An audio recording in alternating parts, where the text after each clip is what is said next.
I see you found our little hiding spot in the universe. Don't get too comfortable. This is a place where you will find those with an experience that's out of this world, or possibly deep within your life. I welcome you to the Oracles with James Tyson. Lean forward and listen. We will pull you into a supernatural journey with guests from around the world, each one experiencing some of the most extraordinary phenomena this wee planet has to offer. Now, here are the Oracles with James Tyson. Thank you, Liam, my favorite little alien you. And we're going to be talking about people like you. People like you? No, probably not people like you.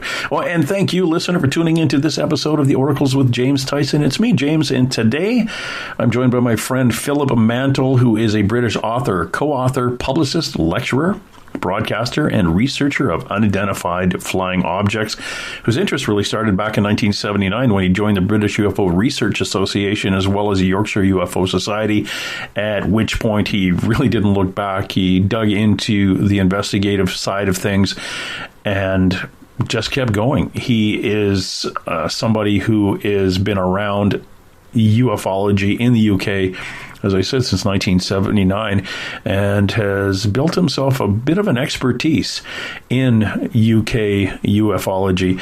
And I'm going to talk to him about some of the stuff that I've read, going back even right into the Second World War, where I have a bit of an interest in. But, you know, that's not the only thing I want to talk to him about. He's got a new book coming out, and I want to bounce some questions off that, because we are going to talk about one of the biggest hoaxes of the century, basically, and that's to do with the Roswell Alien Autopsy. Now, Philip is not only a researcher, but as I say, he's a writer. He has submitted articles in numerous ufological journals worldwide, newspaper, magazine articles. He's done lectures and it's been on radio and television broadcasts throughout the United Kingdom. He has been on international broadcasts from Norway, France, Germany, Austria, Romania, Switzerland, Israel, Japan, and into the U.S. And now we're going to drag him kicking and screaming out on a podcast that's originating here in Canada. Today, we are going to be talking about his latest book, Roswell Alien Autopsy, The Truth Behind the Film That Shocked the World. It's a revised edition, and it's got a lot more information in it. It contains over 600 pages of information, newspaper cutting, original letters and faxes, plus interview transcripts, photographs, and just a heck of a lot more. Much of this original material has never been published before.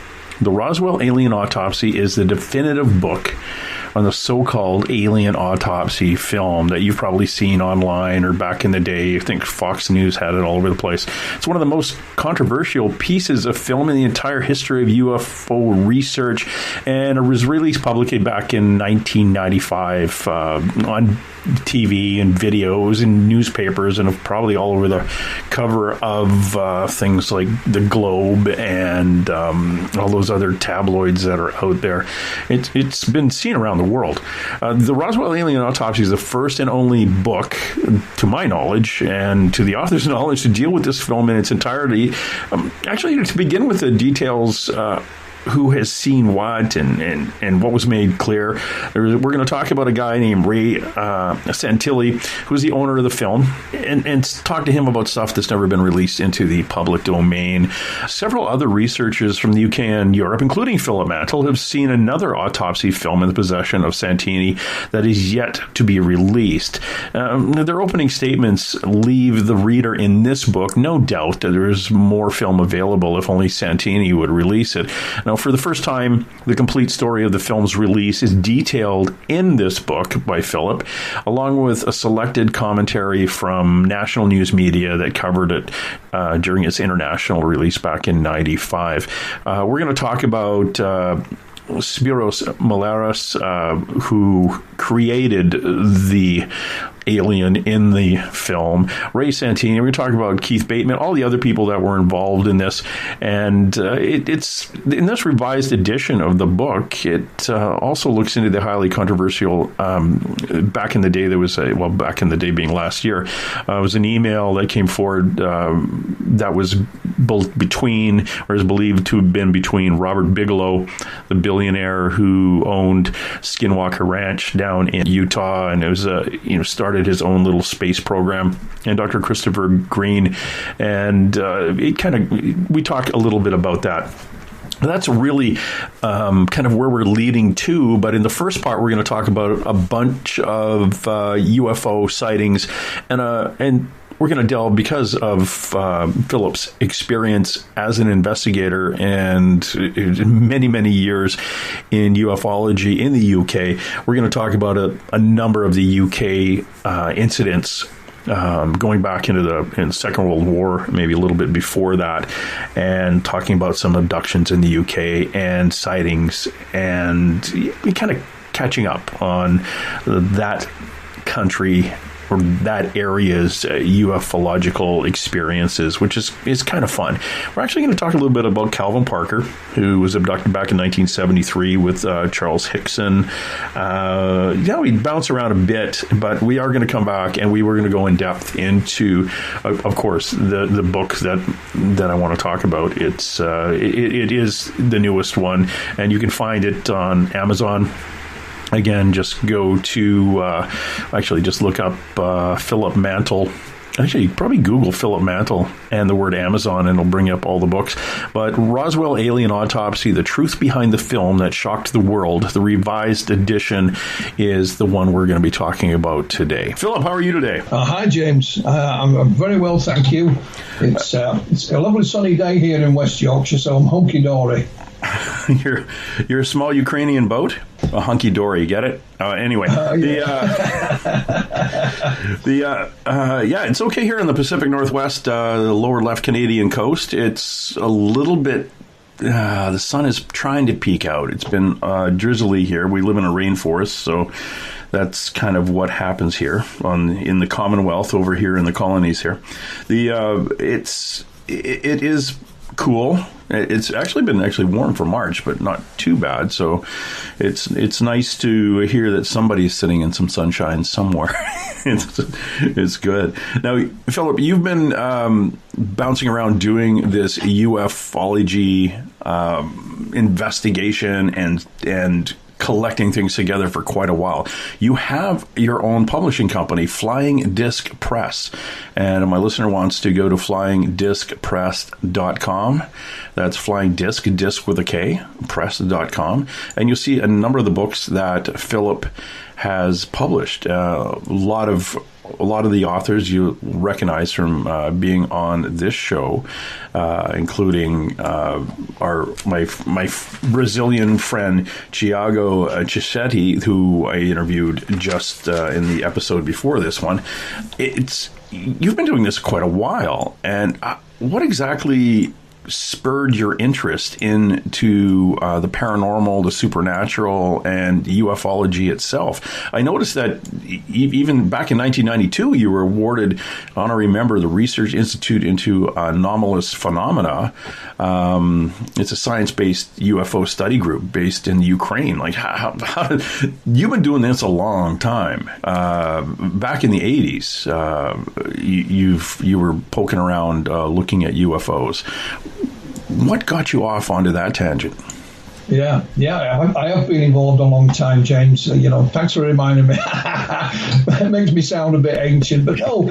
I mean, as a youngster, James, I was always interested in all things paranormal, mixed in with a bit of astronomy, the space program, a bit of science fiction. But the paranormal, for whatever reason, always fascinated with. I often think it might link back to my late mother. She was originally from Northern Ireland, and where they lived when she was a youngster was the middle of nowhere. Like I said, she had a 5-mile walk to school every morning and 5 miles back. They lived on a small farm. There's 5 children. My mum was 3 girls and 2 boys. And she told me the story of when she was, I don't know, 10 or 11 years old.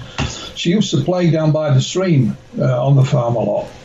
And she claimed she met a fairy, a female fairy, you know, with a pretty dress and wings. And she talked to this fairy. And the fairy gave her a little bottle to drink out of and said, if you drink this, you know, you'll never have an accident. And you know, she lived until she was 83. You don't recollect her having any accidents, you know, maybe apart from me, I don't know. But, you know, so that kind of got me interested. And I spoke to my mum about this, you know, down the years. And I said to her, you know, was it real, Mum? She said, well, it was real to me, you know, and she told my children, you know, her grandchildren about it. And I was fortunate, I think, because around this time, literally the other side of the road from us, my best friend at the time, his grandma lived there. And she used to go to the local spiritualist church. So I used to occasionally accompany her. And I found it, you know, fascinating, James. Although I didn't necessarily agree with what they were saying or doing or whatever, it nonetheless fascinated me. So my interest in all things paranormal, you know, grew from that. I would read as much as I could. I've always been an avid reader. My mum always surrounded us with books. And I left school at 16, high school, not really knowing what to do. Had a few different jobs. And then in late 1978, I went to work in West Germany. Couldn't speak the language, so I asked my mum to send me some books to read. And they were mainly UFOs and paranormal. But I'd read one book. I don't know what it was, don't know the title, but it had one chapter about UFOs, and that kind of got me interested. So I returned back home in, I think it was about April 1979. And one of my aunts, my Auntie Emily, used to live literally just round the corner from us. And she brought me the local evening newspaper. It's called the Evening Post. And it was printed in the city of Leeds, which was about 3 or 4 miles from where we lived. And there was an advertisement in it for the first meeting of the Yorkshire UFO Society, that coming Sunday. So I decided to go. Now, in those days in the UK, on a Sunday, everything closed.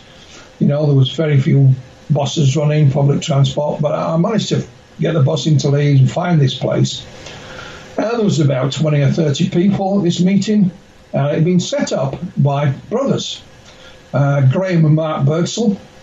They were local gentlemen, and they put on a presentation, explained who they were. They'd already been involved in UFO research for a few years. Graham was a little bit older than me. Mark was the same age. And that got me hooked, James. You know, I thought, I just felt at home. And I was always the type of chap that wanted to know more. I wasn't content to read the books. You know, I'm the type of chap is if there was a button on a machine that said don't press, I'd want to know what happened if I did press it, you know. So the meetings at the Yorkshire UFO Society were monthly, so I attended those for a number of months, just soaking in everything I could. There was a little bookstore there, so I could buy the literature that I was looking for. And I just became more and more fascinated. I joined the society, became a member, and you know, I think I was quite fortunate to be there at that time, and you know, I never looked back. That got me hooked, James. That's how I got involved. Have you ever seen a UFO? I've seen a couple of things. Nothing that you would call fantastic. Now, in the early to mid 1980s, in the north of our county of Yorkshire, there is the Yorkshire Dales National Park. And if you think of Wuthering Heights and things like that, it's that kind of terrain. For whatever reason, we had a lot of sightings in and around the market town of Skipton in the Yorkshire Dales National Park. And a lot of them managed to find their way to us somehow. So on occasion, we would hold organised sky watches in particular locations. Never saw anything. Now, Graham Birdsall, I remember, I think it was 1981, telephoned me one night and said, do you want to go onto the moors for an hour? said, okay, I didn't drive then, so Graham picked me up, off we went. Now, just outside of Skipton was an area, the little village called Carlton. The moor above it was called Carlton Moor, you know. There is no buildings on it, nothing. And we knew the location, so we're in a little lay-by at the side of the road. We just thought we'd spend an hour and we're chatting away. In the distance, it was pitch black, there was no moon, we saw this little light. And we knew there was no road there's no building, and so we decided to go and take a look, because beyond that location, down in the dip, was a little village, but you couldn't see it from the roadside. So we set off. Now, anyone that knew Graham knew that he, even in normal circumstances, James, he used to drive like a maniac, you know. So we're flying across the moor in the pitch dark, and Graham's going as fast as he could. And I don't know whether all the fields there are bordered by dry stone walls. I don't know whether one of the walls was down or there was an opening in the wall or whatever, but at one point I could see right down one of these little valleys, and hung in the sky was like a cartwheel of lights. You know, that's all I can describe it of, just a massive circular lights, all different colours. And then it was gone because we were going at such a speed. And I told Graham, which all it did was make him angry and drive faster, you know, because he hadn't seen it. So we drove down into Lothersdale, this little village, and around, and there's a road that could circumnavigate that moor, and we did. Never saw anything. And Graham was, you know, we stayed there for another hour or so, didn't see anything else. So that was one thing. And then we skipped forward in time, and this one was July the 23rd, 1984. And at this point, I worked in a factory in a little town called Morley, which is part of South Leeds. And I was working 10 o'clock that night, so I just finished work at 5 minutes early. And it used to be one long straight road all the way home, about 2 miles. It was a lovely summer's evening. It wasn't quite dark. It was a nice orange glow in the sky. And as soon as I came out onto the main road, I could see this light. I knew it shouldn't be there. So I took off. And the only thing between me and my destination was the motorway. You drove over the top of it. And I pulled in at a lay-by, and this light was still there. It was just hung there. So I took off again. And about a mile further down the road where I lived in a little place called Tingley, at my parents' house, and there's a big lay-by. I pulled in there. Now, the city of Leeds is in the valley below us. It's all lit up. And then there's a hill in the distance, and that's where Leeds Bradford Airport is. And then to the right, there's another hill, and that was the suburb of Middleton. And it was now 2 large lights hung above Middleton. You didn't have to, you know, look up. You could see them straight in your line of sight. They were like an off-white, pearly white in colour. The one on the right, they were side by side, was slightly bigger than the one on the left. And I'm watching these things, and then they just went, click, gone. They go up or down, left or right, they were just gone. As I got in the house, I phoned Mark Birdsall and told him, and the phone started ringing. So I grabbed my camera and my binoculars, went back out to the same location, and stayed there for an hour or so, never saw anything else. So when I returned to work the following day, you know, all my colleagues at work knew what I did in my spare time, and several of them have seen it going on either the same or similar route. And we had lots of people, you know, contact us that evening. So what it was, I have no idea. We tried to find an explanation for it, but we failed.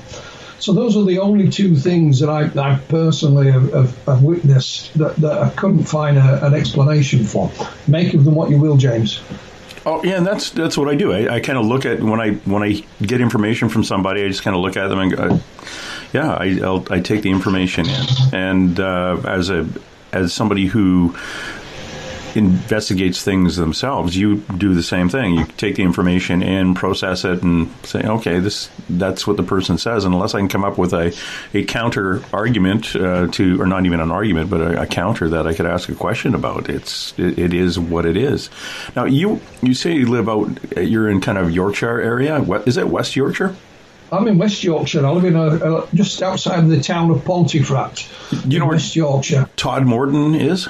I know Todmorden, yes. Yeah, back in 1980, there was an on-duty police officer claimed to be abducted by an alien spacecraft in Todmorden, claiming it was a luminescent object had been spotted by other police officers about the same time. You know much about that, or do you recall? Yeah, absolutely. That was a gentleman by the name of Alan Godfrey. Yes. And I've met Alan several times and communicated with him, and Alan published his own book last year. I can't remember the title of it, but his family wrote his own book. Alan was on duty that night. He was in a patrol car on his own, and he was working night shift. And he'd actually been looking for some cows that had gone missing, believe it or not, and he couldn't find them. And there'd been a bit of rain during the night, so he'd been in the centre of Todmorden. It's only a little market town, and he'd spoken to an officer on foot patrol, and he decided to take one last look for these cows before he finished his shift.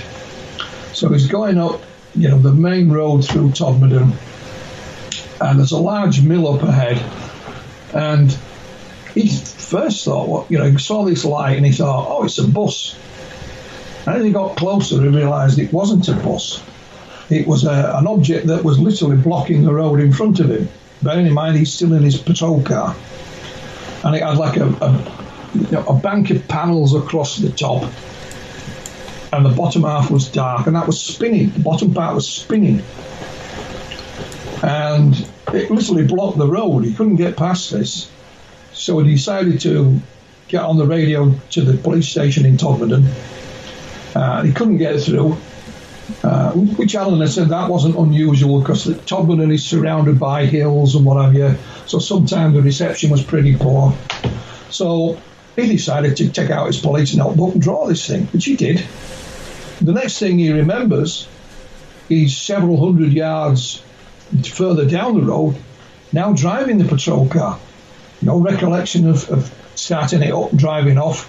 Looked behind him and this thing had gone, so he turned around and he reckoned that the place where it had been on the road was now dry. Bearing in mind it had been raining that night, so there was a dry spot on the road. When he got back to the police station, he was late. He couldn't understand why he was late because this had only happened, a minute. It wasn't a long sighting. He also noticed that his police boot was split and he got a little burn on the inside of his foot. Couldn't understand that. And the following day, Alan actually asked permission to put in a report. He wrote a report about this, and that was sent off to wherever. Unknown to PC Godfrey, on the moors above Todmorden on the same night were 3 other police officers.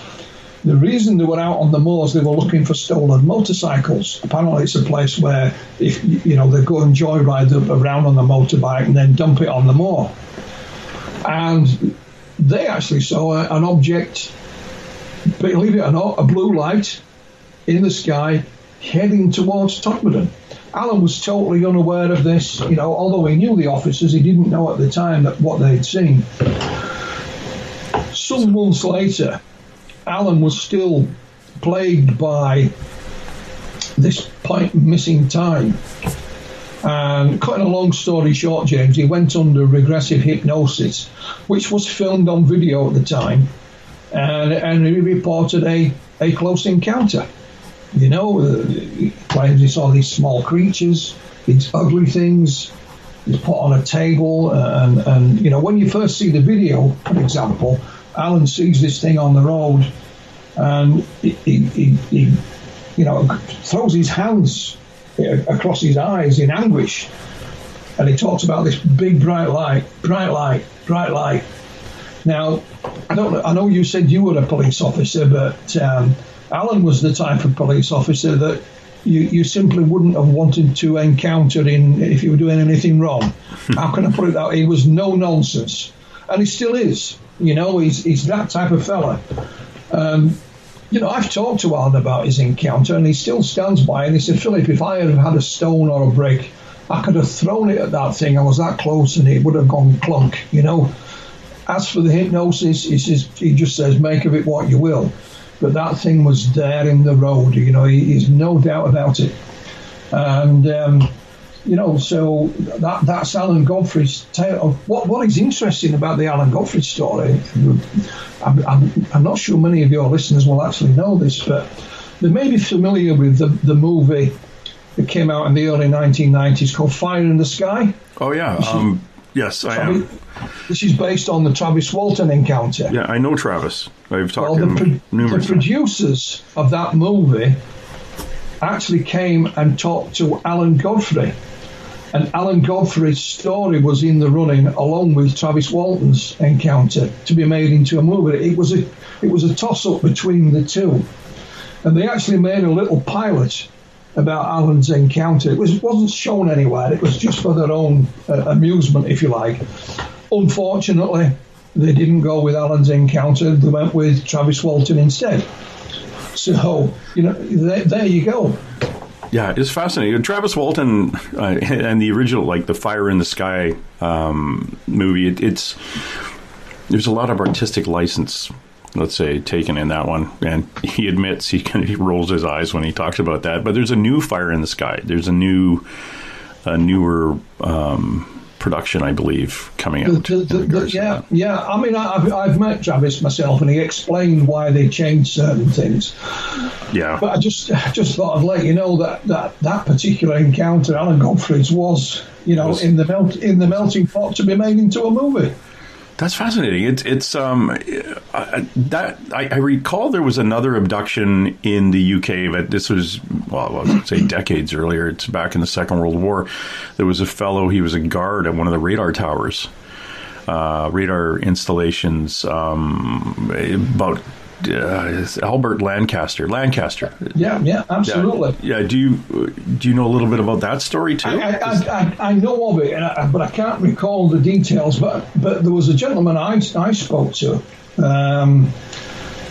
Not so much an abduction account, but this was 1942, just outside of London. He was based, and. I forget his name offhand, but I have interviewed him. And he'd been to a local dance, and he was late. So he had to walk back to his base. And he said, I'm walking back, and I'm not far off the base, and there's an object in the side of the field it's shaped a bit like what he called a bell tent, but it's glowing. And he says there is this creature stood next to it, and it's got some kind of device on its chest, like a box, that's shining a light up into its face, and it's just stood there, didn't move, and it frightened the living daylights out of him. When he got back to the base, he had to get his friend to let him in through the window, otherwise he was in big trouble. Yeah. So there were encounters, like you said, with Albert Lancaster and this gentleman that did happen during the wartime. And, we all assume that the modern day of UFO research began with Kenneth Arnold in 1947, of course. Well, that's fair enough, but other things have cropped up prior to that, and that is just one of them. Yeah, there was a lady called Eileen Arnold in 1942 who had something come over top of her in a town while she was walking down the street, and described it as a big kind of silver disky oval object moving slowly above her. And the same with the guy in actually Albert Lancaster in 1942. He was in Northumbria at he was guarding a radar site near there, and he just assumed it was some British weapon or German weapon, because at the time it was right in the heart of Second World War. Each of them report afterwards that they had some kind of psychic power or psychic ability for either continued or a short time after. In your interviews with people, have you run into that too? If they've had an encounter, all of a sudden they seem to be a little more in tuned with things, or what they may describe as psychic? Absolutely, James. Absolutely. I mean, I was nodding my head as you were talking there. In the late 80s, early 90s, my colleagues and I set up a UFO hotline, which was basically just an answer phone. And through that, the very first call on it was actually from a local lady who turned out to be an abductee. So that kind of got me, interested in the abduction side of things. And in 1994, I co-authored my first book called Without Consent. Without Consent deals only with abduction accounts and missing time cases from the UK, nowhere else, just the UK. And I literally travelled from one end of the country to the other, to Scotland, to Wales, interviewing people for the book. Some didn't make it into the book for whatever reason. But there was a number of them, by no means all of them. There was a number of them of what I call had side effects that they put down as a result of the encounter. And for example, one lady was called Elsie Wilkinson from Northampton, and she became a spiritual healer, and Elsie was convinced it was as a result of her encounter. And I interviewed another chap called David out in Wales. David was only a young man when this happened. He had long hair, denim jacket, that kind of thing. And David he used to write spontaneous poetry. And he swore me, don't you let my friends know about this, because me writing. But he said, again, it all happened as a result of his encounter. A number of them became interested in what we now call, green or environmental issues. One chap whom I interviewed called John Day. John at the time, although he was a carpenter, John went on to make the most beautiful dolls' houses you've ever seen. It's almost as if his skills were enhanced somewhat, So there was a number of the abductees that I call had side effects from their experience, and some of that was of an artistic, some of an environmental nature, or a psychic nature, like Elsie. And it was a curious aspect that I didn't expect to find when I was interviewing these people. I didn't know what I was going to find, to be honest, but I certainly didn't think of anything like that. So, I would love if it had been possible to do more research, not just into the abductee, but the what I call the side effects.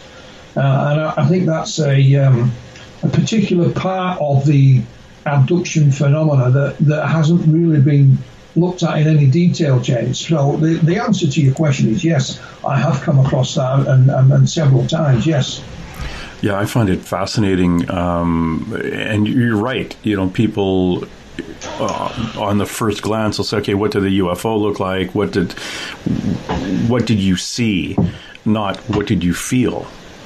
And after you come away with it, other than the stress and the concern that no one's believing you, is how has it affected your dreams? How has it affected your interaction with other people? And I think nowadays, in hindsight, we can go back and say, I had the ability to, I had a lot of, I easily could not really tell the future, but I had premonitions that ended up being really true. And, again, we look at things like that over time through hindsight, and we have words for them now, or maybe back, in the 1940s, you didn't want to come out and say, well, I have psychic experiences, or I have a better connection with something, or not even, like you say, people may be a little more earth conscious, a little more green. They may not have connected that to the abduction or the incident itself, but in hindsight, we can go back and start putting those pieces together, and I find it absolutely fascinating. One of the things I always focus on, a lot of the stuff, especially in the UK or in Europe, that happened during the Second World War, and I don't mean just all the Foo Fighters and things like that. which are kind of commonly talked about. My father was a gunner in a B-25 Mitchell in Stanton Morley on the other side of the UK. And he flew out of there, and his squadron was posted there, and Hartford Bridge. I don't know if we're exactly where that is, in Hartford Bridge in the UK, but that's right in the center south, I believe. But he was posted there. So anything to do with the Second World War and UFOs was always of interest to me, just because my dad lived in the UK during the Second World War. And there was a time that there had been a UFO, and I'm just going to double check to see if you had anything to add to this. Back in the day, Winston Churchill actually banned reporting for 50 years of one UFO incident because he was afraid it would create mass panic. And it was actually a witness that came forward years later saying he was there when Churchill and Eisenhower discussed how to deal with that encounter. And it was it basically was over the English coastline and intercepted by the plane was intercepted by a strange metallic object that matched the aircraft's course and speed, and sped up and slowed down, and the entire crew of the plane reported to have photographed the object, and well, not the entire crew, but somebody photographed it, and it basically paced the plane.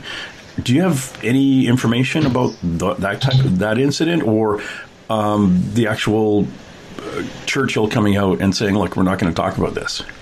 Yeah, I think there's a number of documents in the Public Records Office now that were originally held under the Official Secrets Act, and one of the first documents that they ever released is called the Churchill Memo, and it's just asking Winston Spencer Churchill, what's all this thing about UFOs? Let me have your, an answer at your convenience, or whatever. Words to that effect. Okay. But going back further than that, it is alleged that Churchill, at some point, I think we're going back now to the First World War, used the sightings of what were classed as the mystery airships, which were basically lights, but they were the mystery airships. He actually used that as a way of actually getting more funding for the military, because he was saying that this could be a secret German weapon, and it's highly likely that is correct, that he used these mystery scareship stories, as they become to be known, as an internal propaganda, if you like, in order to get further funding. But the Churchill story you're talking about is well known. I can't add anything more to it. But, virtually all the documents are now in the Public Records Office in Kew. And like I said, one of the very first ones to be released was signed by Winston Spencer Churchill. So, I have a copy of it here somewhere. So there you go. Oh, you probably have a copy of everything somewhere with all your research. One of the things I wanted to talk to you about is your latest book, where you've kind of added a lot more to a book you had out earlier. It's the Alien Autopsy film. Yes. Tell my listener a little bit, first of all, what the Alien Autopsy film is, and about your new book. Yeah, I mean, for those that are not aware, in 1995, a London businessman by the name of Ray Santilli released a film that he claimed was one of the creatures, one of the aliens at Roswell being autopsied. And along with that piece of film was some debris footage, which was allegedly some of the wreckage found at Roswell back in 1947. Now, it was shown on Fox in the United States in August, and it went around the world, James. It was a sensation, make no bones about it, extremely controversial. Santilli's main area of business was music, nothing to do with this. He was kind of chap who would license, you know, if you were a musician, and maybe license your back catalogue, or he would have some of the old 60s pop groups reform and re-record some of their hits. And I had an office in Balcombe Street in London. Now, in 1993, I was the press officer for the British UFO Research Association, amongst other things. And I had a letter from a company called the Merlin Group asking if we would be able to assist them in making a UFO documentary. And it was signed by Ray Santilli. So we exchanged, you know, pleasantries, sent him some information, explained to him what we could and couldn't do. Had a few conversations with him on the telephone and a few faxes. And then out of the blue, he said, Philip, I actually have film of the UFO crash at Roswell in 1947. So the obvious question to ask is, can I see it? Show me. So the conversation went, yes, I can, no, I can't, yes, I can, no, I can't. Anyway, I met Ray for the first time in London. We are actually hosting an evening with Travis Walton and Mike Rogers. They were in town promoting the movie Fire in the Sky. I've been hired to help promote it, so I organised an evening lecture and a press conference for them in London. Met both Travis and Mike and their respective wives for the first time, and I invited Ray along because his office wasn't far away. And I met him, and he told me, he said he'd been out in the States in 1993 in Cleveland, Ohio, looking to buy either film or photographs of the early rock and roll stars before they were famous. And he said he met an old boy, he bought a piece of Elvis footage from him that was out of copyright, paid him cash, thank you very much. And he said this old chap came back to him before he came home, and he said, if you think that's good, before I was a freelance cameraman, I was in the military. And in 1947, I filmed the crash at Roswell, etc., etc. I sent most of the film back, but there was a few reels of film that needed some special processing. And I kept that, and nobody came for it. So I just stored it away. And now I need some money. I think it was his granddaughter's wedding. So Ray claimed he went up to his house, they put it on a projector, showed it to him, he phoned Kodak, because there was an edge code on this film, and they said, yeah, it's 1940, and that was it. He shook hands on a deal, and the deal was not to release his name and so on. So again, I just said, well, yeah, a fascinating story, but that's all it is, show me. So, yes, I can, no, I can't. So in the end, I said, look, you know, it's a fairy story, I don't believe you. So we jumped forward in time to early 1995, and a video arrived at my house. It was a video that had been sent to us for review, and it was Roswell the movie. It was made by Paul Davids. It was only a small release in this country on video by Sony, and it kind of reminded me of Ray Santilli. I'd still got his business card. I thought, I wonder if he still claims to have that footage. So I rang him up out of the blue. And he says, yes, Philip, I do have it, but you don't believe me. So I said, show me. So he said, okay, speak to my secretary, book a date, and come on down. So my wife and I went down to see him. He showed us the film, so we could actually confirm that film did exist. And over the following weeks, he showed us more and more. So I asked him what his intention was to do with this film. And at that point, his intention was to make his own little documentary on video and sell it. You know, you buy it in your high street, you know, you buy it online, mail order or whatever. And I was also at that point Bufora's conference organizer, and I had a conference already organized for the coming August of 1995. So I thought to myself, you know, this film needs to get out into the public domain. That's the only way we'll find out anything about it. So on the spot, I just said to Santilli, will you show it at our conference? He says, yeah.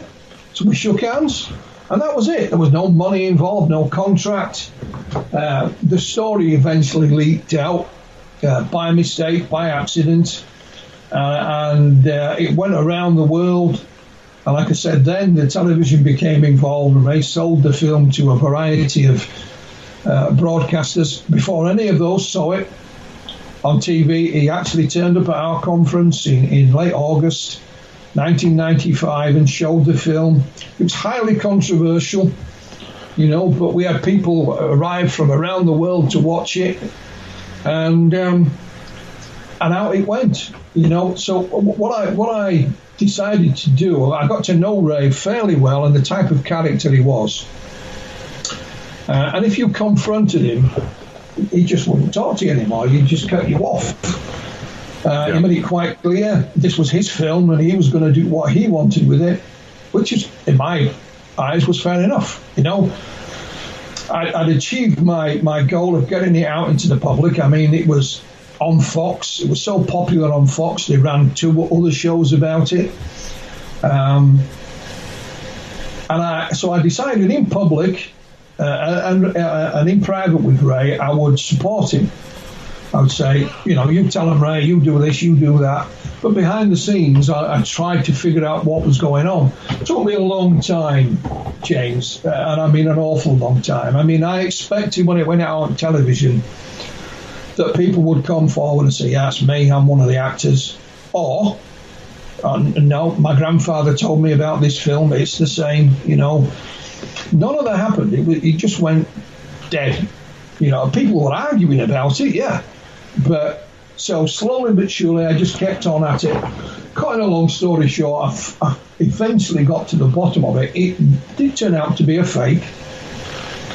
The man behind it was a chap called Spiros Malaris.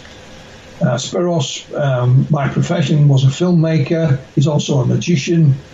He served his apprentice as a mechanic, as a young man. So he's got a lot of strings to his bow. One of his best friends at the time was a sculptor, Royal Academy trained sculptor by the name of John Humphreys. So they put a little team together. It's a long story. He bumped into Santilli by accident. Santilli told him the story. And he said, well, I can make you an alien autopsy film. The only difference is with Spiros, he said that we didn't make it to make any money.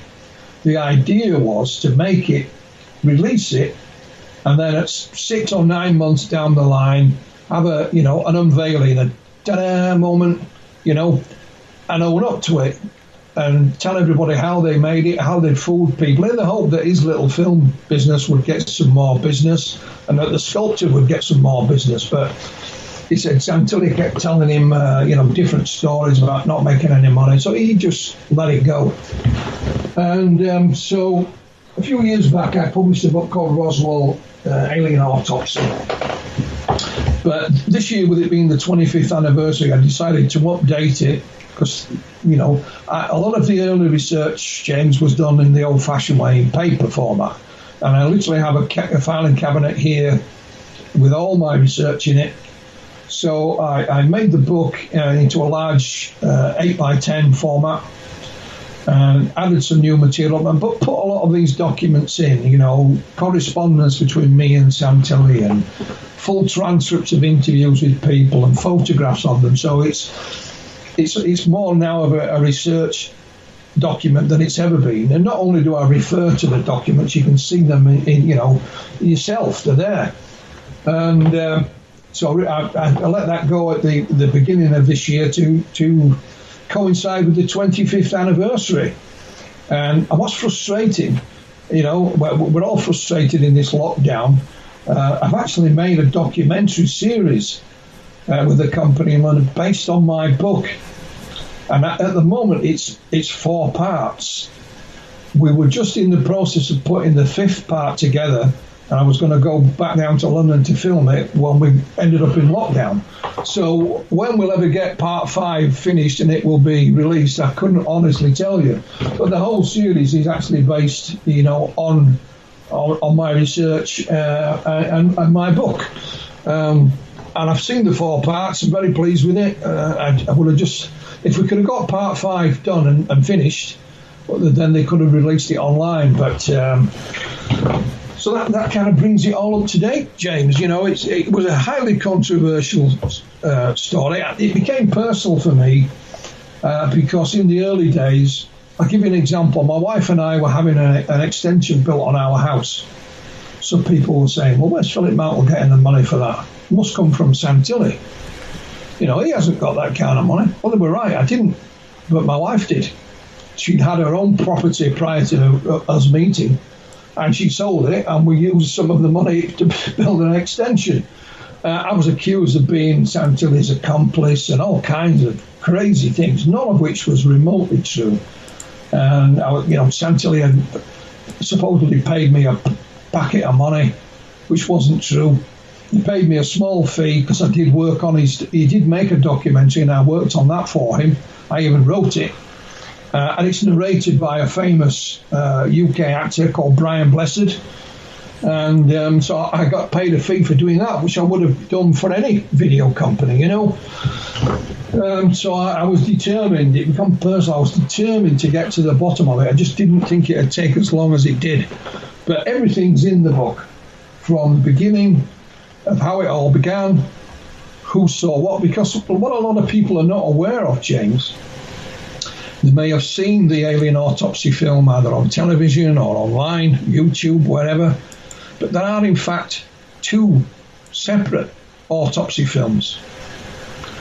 Only one has been released, and I've seen them both. Now, the other one runs a little bit longer.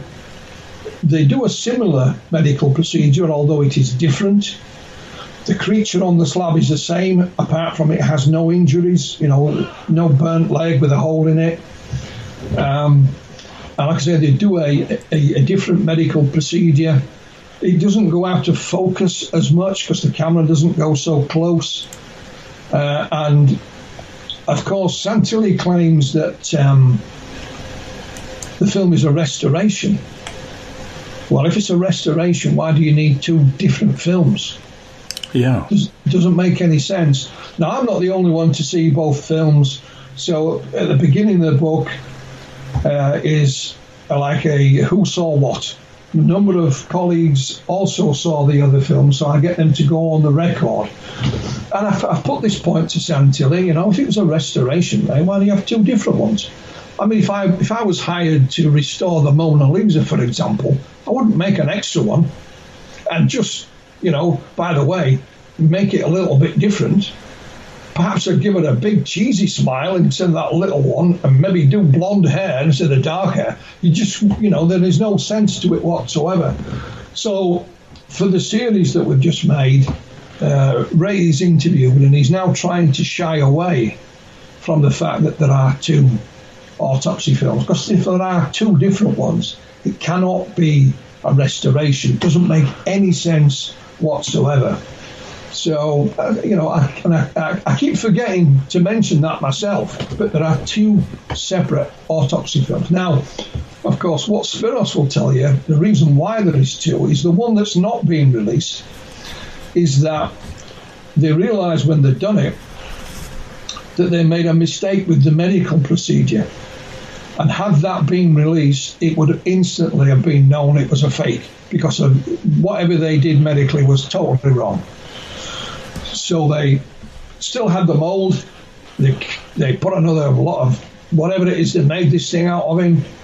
Next day, there was still a fault with it. It had got an air pocket in the leg. So they improvised. They went to the butcher's, got some bones, stuck that in, burnt it to look like it was an injury, and improvised. And it turned out all right. And that's the one that everyone's seen on television. But the other one has a major medical mistake on it that you would not do during an autopsy. I don't recollect what that mistake is. I'm not medically qualified, and I only ever saw the film once. But Santilli's trying to hide the fact that there are two films, because it does away with these restoration hocus pocus, flim flam. Okay. So there you go. Yeah. So you would, and this is my police brain here, obviously, is like, so the Ray Santilli film is a fake? Absolutely. It's 100% fake. There isn't one film. There's actually 5 films in all. What we start off with is the first thing that Ray Santilli showed anyone is a piece of film called the tent footage. He claimed that this was the creature examined in a like a field tent on site before it was shipped to wherever. It's very dark. there is a creature on the slab, but it's covered with a blanket. You see the head and the hands and the feet. There's 2 men in white coats beyond it, and a man walks in front of the camera every now and again. The camera's static, it doesn't move, there's no sound. And you can see they've got a kind of a knife in their hand, and they've got some fleshy material. And it runs for about, 8 to 10 minutes. Santilli even gave me a copy of that. I have it still here on VHS. James, can't play it now, because don't have a VHS player. However, this film was made by some colleagues of Ray. What they used, this is how the whole Alien Autopsy film started. They used to have little fun brainstorming sessions. And during one of these sessions, Santilli claimed he'd been to Roswell. And he said, wouldn't it be great if we had some Roswell film? Just so happened that this company, which was called AK Music, and the owner was a chap called Keith Bateman. One of his colleagues actually he's called Philip Yarman, and I've interviewed Philip, was reading a UFO book at the time, and it had a few pages about Roswell in it. So Keith went off and made the tent footage in a barn in Bedfordshire. And the man you see with his back towards the camera is actually the farmer. And one of the guys in white coats is one of his colleagues that worked for him. So he took this to Ray Santilli and said, here you go, I've met you. And Ray said, no, that's not good enough quality. Go away and get me a budget for another one. So he did. And Ray said, no, that's too much. And that was it. But Ray kept the tent footage, knowing full well that it was fake. And that's how the idea then germinated. He made up this story about this cameraman. And, like I say, he bumped into Spiros Malaris at a television festival in Cannes, in France. Told him this fantastic story. Spiros met up with him again back in London.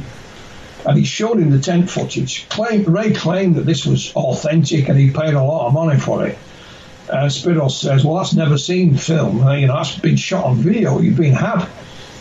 He didn't really believe the story. So off he went. And as he's driving away, Spiros and all of them really have got, the one thing they all have in common is they have this wicked sense of humour, And Spiros thought, I can make him some alien autopsy film.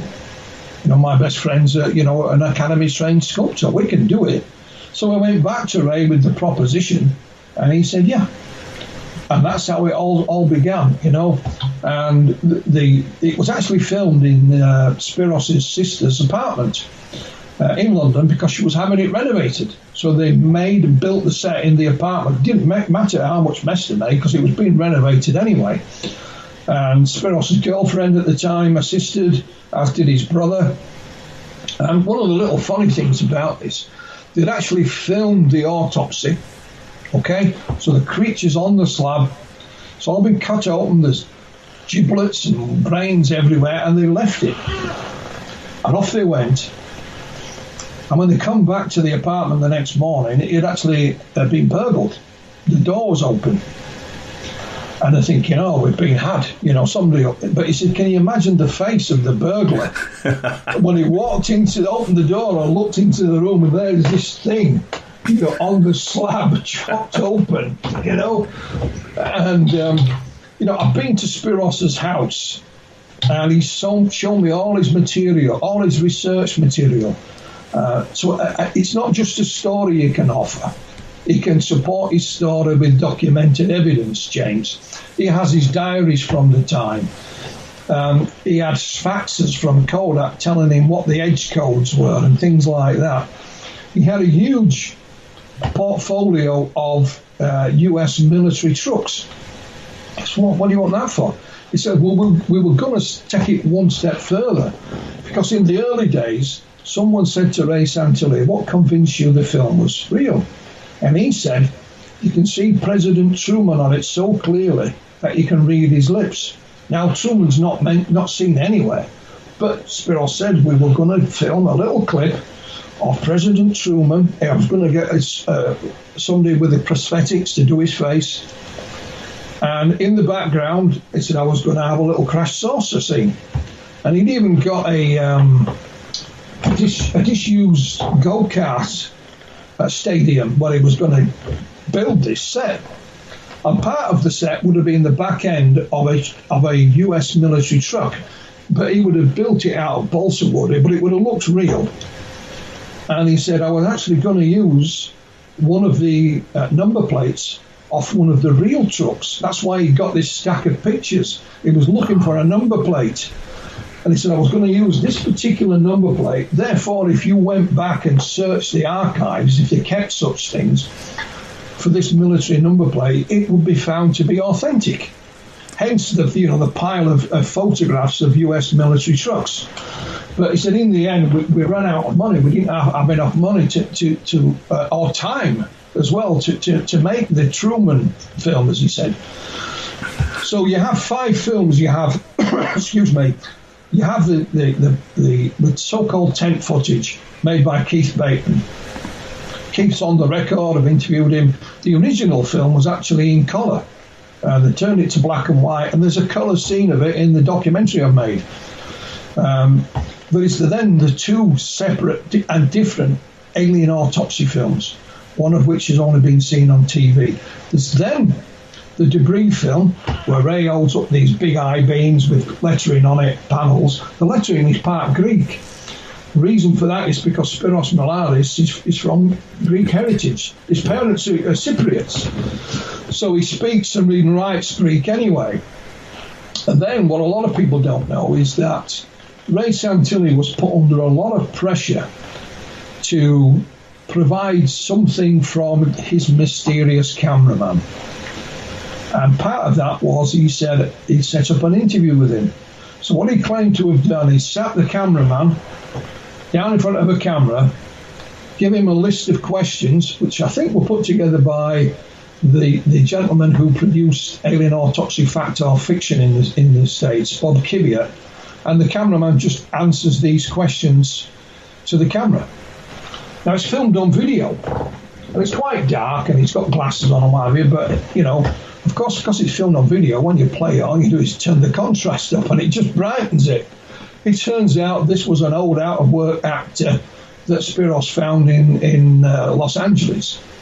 And he put him a fake nose on, I think, paid him some money, cleaned him up a bit, and paid for his hotel for the night. And he is an actor, and we even know his name, and we have a couple of clips from some of the movies with him, movies you've never heard of, James, So there are, when it comes to the alien autopsy, there are, in fact, 5 different and separate films, each and every one of which is a hoax. Well, that's fascinating. In your new book, or in the rewrite of the book, The Alien Autopsy, you actually added in a bit of a controversial 2019 email in regards to U.S. billionaire Robert Bigelow and Dr. Christopher Green. What is that about? What was that email? Out of the blue, I think it was around June time of last year, I got a tip-off out of the blue. I don't know who tipped me off, and I was sent this. It's an email thread. It's 11 pages long. And as you said, the main respondent of this email is Bigelow, the US billionaire.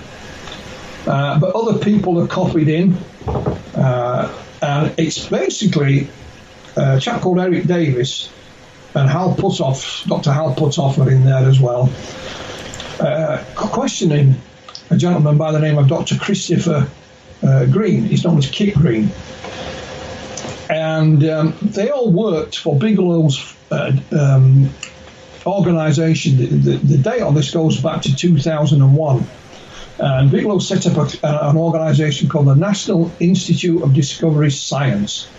And one of the guys that ran it was Dr. Colm Kelleher as well.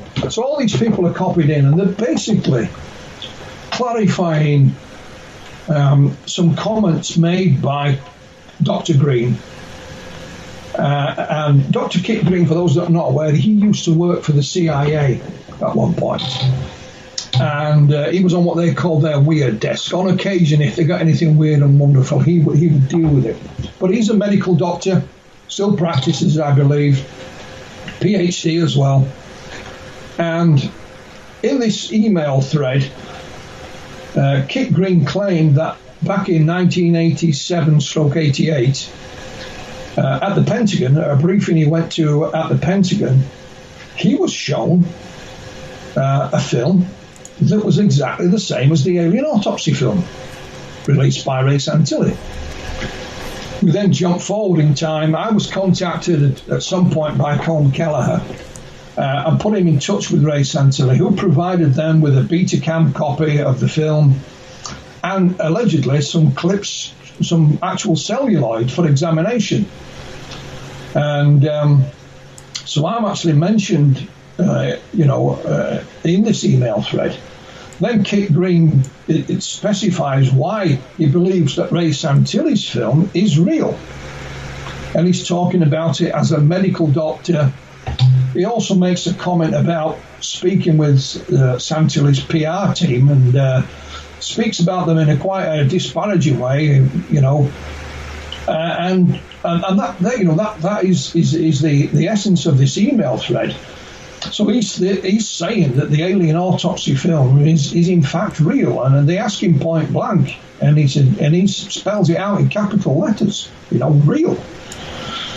So this and another email thread about something different but relating to UFOs, nothing to do with the Alien Autopsy, made quite a stir. So I eventually got hold of one of those that is copied in on this email thread. I won't mention his name, but I asked him, and he said, yeah, first off, is this email thread real? It's not a fake, is it? No, it was authentic. He went on to point out that they'd now changed their minds and they believed that the Alien Autopsy film was fake. After quite a while, I also managed to track down Dr. Green and get a statement from him as well. Now, he was also interviewed by Richard Dolan, and he changed his story a little bit, saying that sections of the film he was shown in 1988 or 87 were the same as the Ray Santilli film. Not the whole film, but parts of it. Well, whether it was the whole film or parts of it, they cannot have been the same as shown in 1995 by Ray Santilli, because it wasn't even dreamt up. It wasn't even designed and made until 1995. So, it cannot be the same. So that sparked a whole new level of interest in the Alien Autopsy film. I mean, there are people still today, James, believe it to be authentic. And no matter what I say or what Spiros says or what Ray Santilli could, swear on his children's life that it was a fake, and they would still say he's been paid off to say that, for some crazy reason, because Ray did change his story. He originally said, what you see is the real film, and that is all of it. And then he made a movie in 2006, and that's when he changed his story. He said, well, it's not all real, it's a restoration. He said the film deteriorated, which is nonsense. Why would it spend 50 years in a gentleman's attic and be fine, and then you ship it to London and it deteriorates? Doesn't make any sense at all. Plus, experts will tell you about the type of film they use and all this lot. It wouldn't deteriorate, So, but there are those that still believe it. And even Santilli popped up last year and said, I told you there'd be documents that prove my film is real. Well, these are not documents. It's just an email thread. Yes, everybody on it, apart from people who are all doctors of some kind or other, and these are their opinions. It's not proof of anything. And I've tried to explain that even though you may be a PhD and an MD, you do have a belief system, and that at times can overrule any kinds of logic at all. Just because someone is extremely intelligent and have got a list of degrees and whatever, it doesn't mean anything. I mean, I worked in a factory for most of my life, James, and we had a PhD in the factory, a lovely guy, Dr. John, an extremely intelligent man. I mean, he was a PhD in chemistry, I believe, But you ask him what time of day it was, and he wouldn't have a clue, So just because you know, but anyway, he kicked off a whole new level of interest, and the email thread is in there, and what Kit Green had said, and so on. So it kind of brought it up to date, and I'm it's one of those stories that no matter how much you'd like it to go away, it won't. It refuses to die. It's a bit like Rasputin. You can poison him, shoot him, kill him, stab him, and throw him out the window, and he's still alive. You know what I mean? That's the alien autopsy for you. Yeah, and it comes down to it that it's faked.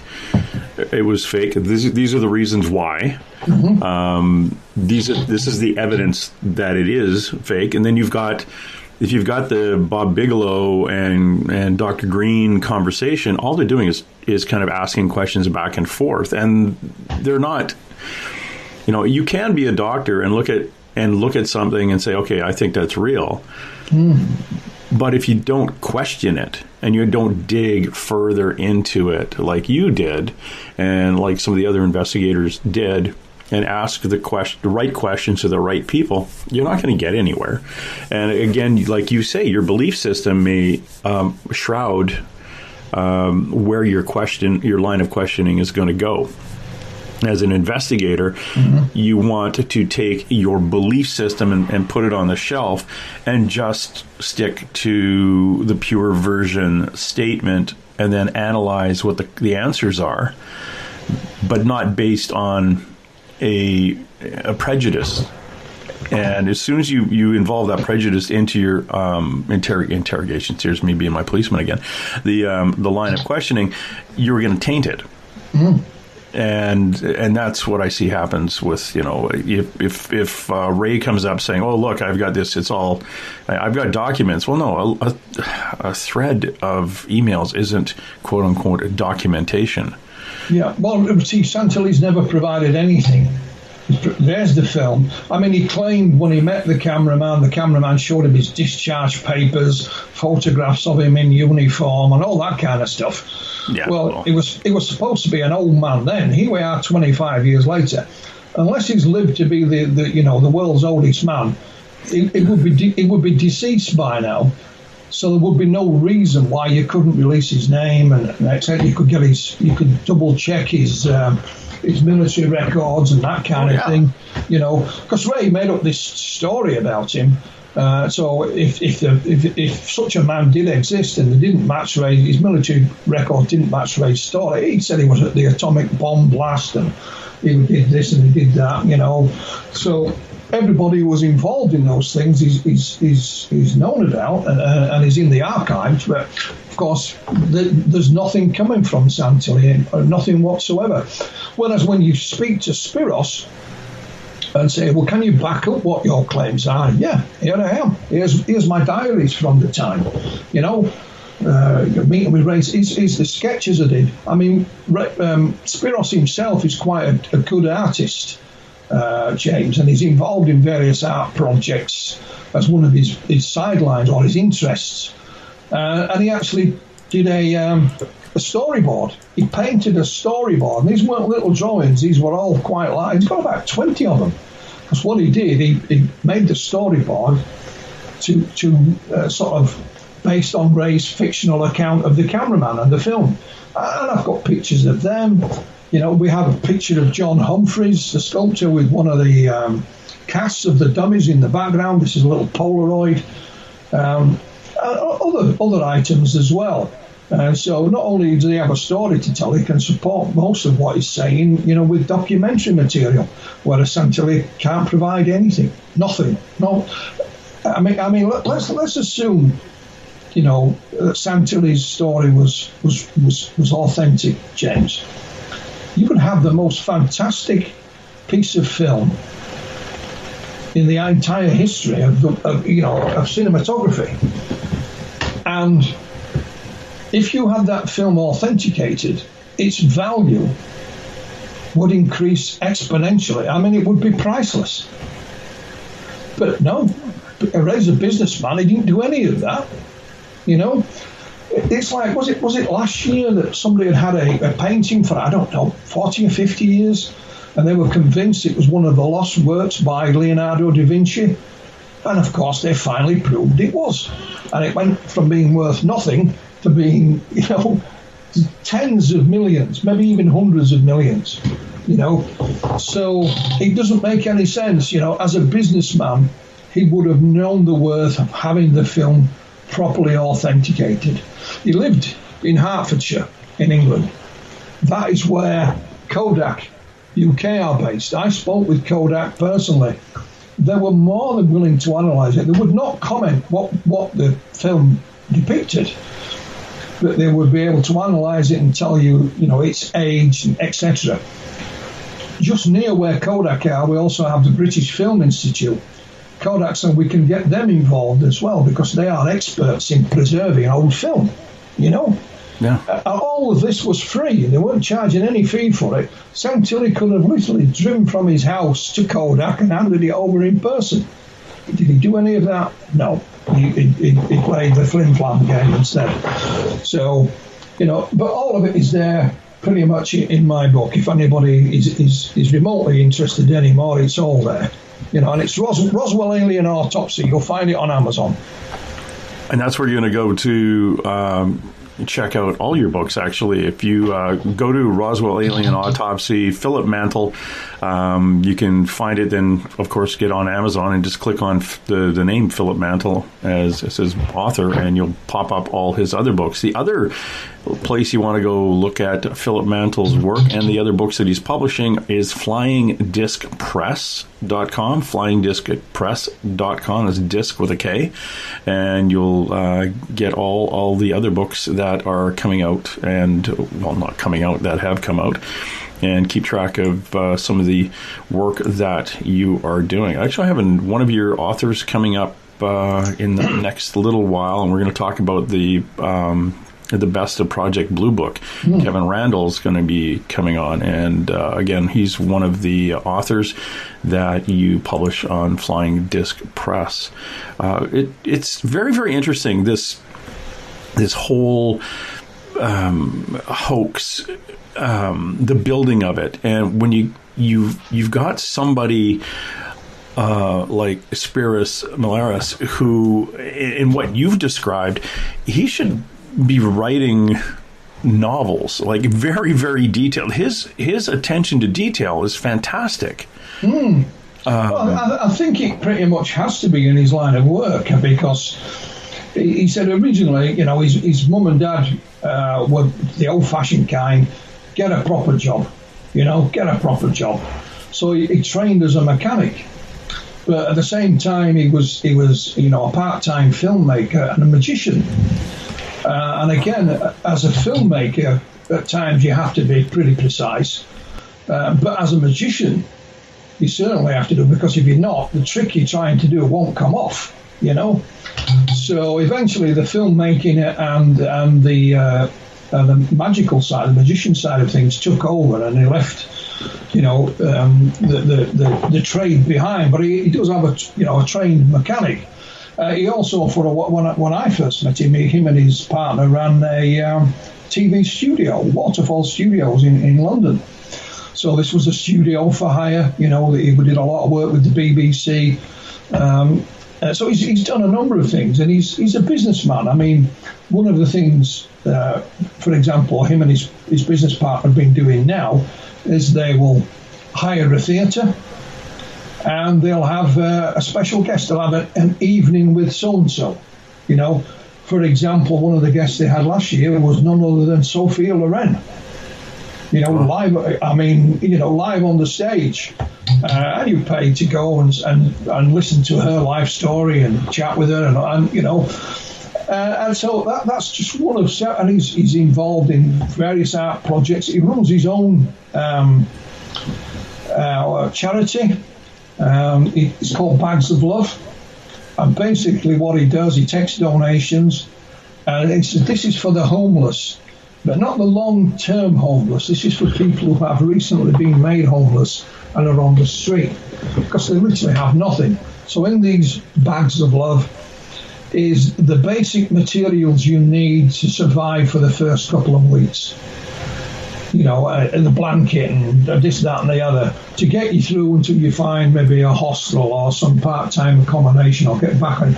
And there's different things for men than there are for women. So he runs his own charity as well. And, you know, and he's also been in hospital with COVID-19. And has survived. He's back at home. He lives with his sister. His sister is a paramedic. So he's still recovering back at home. I'm glad to hear he's on the mend. But he was in hospital with it, yeah. So he's got a lot of strings to his bows. And like I said, when you speak to people like Keith Bateman and Spiros and Santilli, to a degree, one of the sort of common denominators, they all have this wicked sense of humour, you know. And I think when you look at the hoax as a whole and how it all came about and how they all did this, that, and the other, you can see that sort of imprint on it, this wicked sense of humour. Because when I spoke to Keith Bateman, he told us some of the other brainstorming sessions they had, which were completely nuts. You know, some of the ideas that they came. I'll give you a little example with Keith. One of the things they made was karaoke videos. Now, in the late 80s, early 90s, there was a craze for keep fit videos. You know, you'd have Jane Fonda or whoever. So Keith came up with a crazy idea of having a keep fit video, but the actual people in it would be naked. So he had two women and a man doing exercise completely naked. Now somebody got a look of it and said, you can't release that. Not because they're naked, it's because they're not proper keep fit instructors. They're just actors you've hired from somewhere, you know, and the whatever it is they're doing is not correct. You know, you get sued for hurting somebody. Yeah. So Keith came up with the idea. He let out a story to one of the newspapers, and he said, I was actually overseas and I phoned my producer and I said to him, we need a new keep fit video. And he says the telephone line was so bad, he said he thought I said, we need a nude keep fit video. Which is not the, you know, is not the case. You know, Keith knew fine what they were making, and because of the newspaper article, this keep fit video of these two women and a man just not doing anything untoward. This is not pornography or anything like that. They're just doing keep fit. It sold in its thousands, and Keith made a nice tidy profit, and he was killing himself. We're laughing. You know, he couldn't believe his luck. So that's the kind of atmosphere out of which grew the Alien Autopsy film, because it was Keith that went on to make the first film, the tent footage. And believe it or not, Keith even made a little film of our former Prime Minister, Tony Blair, with an alien. And he's got an actor that looks pretty much like Tony Blair at a distance, you know, and there's an alien. He's never released it. He sent it to me, and it only lasted a minute or so. But it just shows you what goes through their mind. And they used to get up to all kinds of little stunts and pull, you know, practical jokes with each other and that kind of thing. And that, out of all that, grew the Alien Autopsy. That has made Santilli millions. Really has. It's fascinating. It is an illusion. It was basically an illusion, an idea for an illusion by a magician. And that's what Spiros calls it. He calls it the world's greatest illusion because it fools so many people, you know. And if you think about it, it's probably the world's greatest hoax. Whichever way you want to look at it, James, A, from the amount of money it made, B, from the coverage it got, whether it be on television, it was in newspapers and magazines, you know, around the world. So whichever way you want to look at it, it's probably the world's biggest hoax, you know. One of the things that bothered me of it when I recall seeing, was it stills or a little clip of it, was the people doing the surgery, the rubber gloves didn't fit. No, like when you put surgical gloves on, they're tight, so you can use your fingers, the tips of your fingers, and manipulate things. The tips of the fingers on them, they were wearing gloves that were too big for them, and they kind of hung over, which is not what someone would wear. Yeah, I mean, it's obvious also when you look at the film. Beyond the back of the room is a window, glass in it, and behind that glass is a man with a surgical mask on. Well, why would he need a surgical mask if he's actually behind glass? On the other side of the glass, yeah. Well, the reason he's got his surgical mask on is to hide his face. The chap behind the glass is called Gareth Watson. Gareth worked for Ray Santilli. I've interviewed Gareth. I met him several times in Ray Santilli's office. That's Gareth Watson. If you're behind a piece of glass out in another room, you wouldn't need a surgical mask. The outfits that the medics wear were actually made by Spiros. He said his mum, again, at an early age, taught him how to sew, because she was quite a good seamstress herself. So he made the outfits himself. And he says, you can go to any military archive you want, and you will never, ever find a hazmat suit like that, because they were the only ones that were ever made, and I made them. And the reason you only have a little small eyepiece through which they can see, of course, is to hide their face. There is no reason why you should only have a small slit for your eyes. And if you look at some hazmat suits, they do indeed have, an open face, although there's a visor over it, a plastic piece. There's no reason why it had to be just a small piece. If you're doing surgery, it would be better to have a more of a view. But Spiros again went into great detail. You only at one point briefly see one of the electrical sockets on the wall. Well, of course, he's got one from that era. And he said we couldn't hire the various props we need from a museum because they would look old. We needed new ones. And another thing they did, they hired, because he'd been involved in filmmaking, he knew where to get certain props from.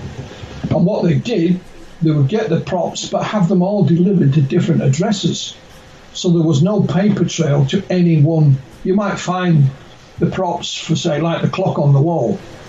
That might go to one address, but nothing else went there. So there was no paper trail that went to any one particular place. It was almost like, money laundering, so they did go into great detail. It's filmed on a 16mm camera, so it is filmed in celluloid. It's not a video. It's not shot on video. It's a 16.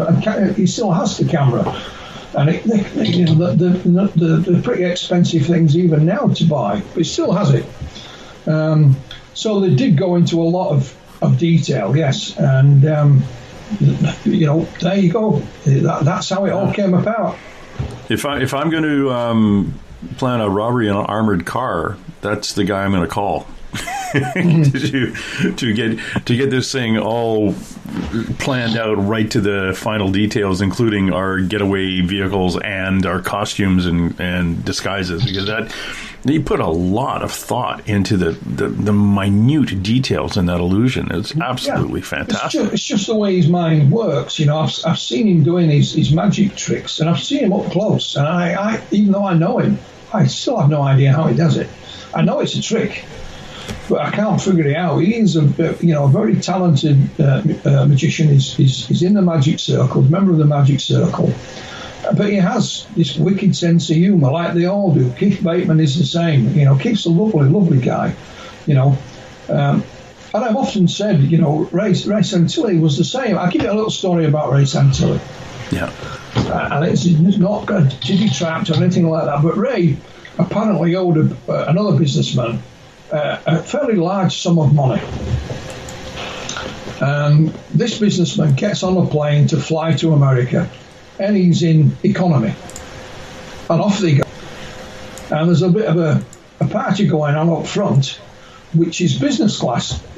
And who's in business class on the same flight but Ray Santilli? So he's sat in economy thinking, that guy up there owes me a ton of money, and he's in business class. And Ray sees him and says, come on up, and invites him up front for a drink, without a care in the world.